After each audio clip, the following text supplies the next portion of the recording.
Hi అండి అందరికీ. చెప్పాను కదా మా చెల్లి వాళ్ళు వచ్చారని. మా చెల్లి వాళ్ళు ఈ 2 రోజులు మా ఇంట్లో చాలా సందడిగా వాళ్ళు రావటం మూలాన చాలా సందడి, చాలా హ్యాపీగా అనిపించింది. మా పిల్లలైతే ఫుల్ ఎంజాయ్ చేశారు వాళ్ళతో గడిపిన ఈ 2 రోజులు. ఇష్టం వచ్చిన ఆటలు ఆడుకున్నారు. చాలా సరదాగా గడిచిపోయిందండి. ఈ 2 రోజులు ఎలా గడిచిందో తెలియలేదు. కానీ వాళ్ళు ఈ 2 రోజులుండి బయలుదేరి వెళ్ళేటప్పుడు మాత్రం చాలా బాధ అనిపించింది. ఎందుకంటే ఒకేసారి ఈ 2 రోజులున్న సందడి వాళ్ళు వెళ్ళిపోయేసరికి ఇల్లంతా బోసిపోయినట్టు అనిపించింది. మా మనవరాళ్ళేంటి, మా పిల్లలేంటి, మాకు చాలా హ్యాపీగా గడిచిపోయిందండి.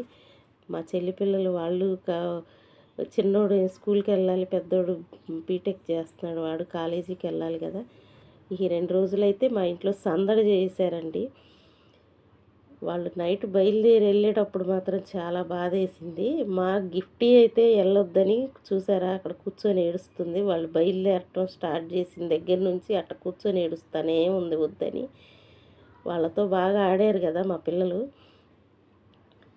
మా చెల్లి కొడుకైతే ఇంకా 2 రోజులు ఉండాలని ఉంది వాడికి. కానీ వాడికి స్కూల్ ఓపెన్ కదా, వెళ్ళాలి కదా, వాడు స్కూల్కి వెళ్ళాలి, ఇంకా 2 రోజులు ఉండాలని ఏడ్చుకుంటా బయలుదేరారు వాడైతే.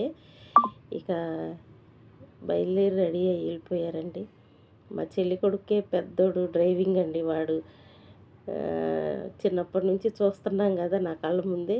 వాడు డ్రైవింగ్ అనేసరికి నాకు చాలా హ్యాపీగా అనిపించింది. ఎప్పుడు నేర్చుకున్నాడురా అనిపించింది. వాడు ఇప్పుడు బీటెక్ చేస్తున్నాడండి. మా చెల్లి మా పిన్ని వాళ్ళు మా ఇంటికి రావటం చాలా హ్యాపీగా అనిపించింది. మా గిఫ్టీ గోల్డ్ వాళ్ళు వెళ్తుంటే ఉండండి అని గోల చేశారు. మా గిఫ్టీ అయితే వాళ్ళు వెళ్ళిన తర్వాత ఒక అరగంట సేపు దాకా ఏడుపు అయితే ఆపలేదండి. కాసేపు ఏడ్చింది, ఏడ్చి పడుకుంది అంతే. ఈ 2 రోజులు మా ఇంట్లో సందడి. Thank you.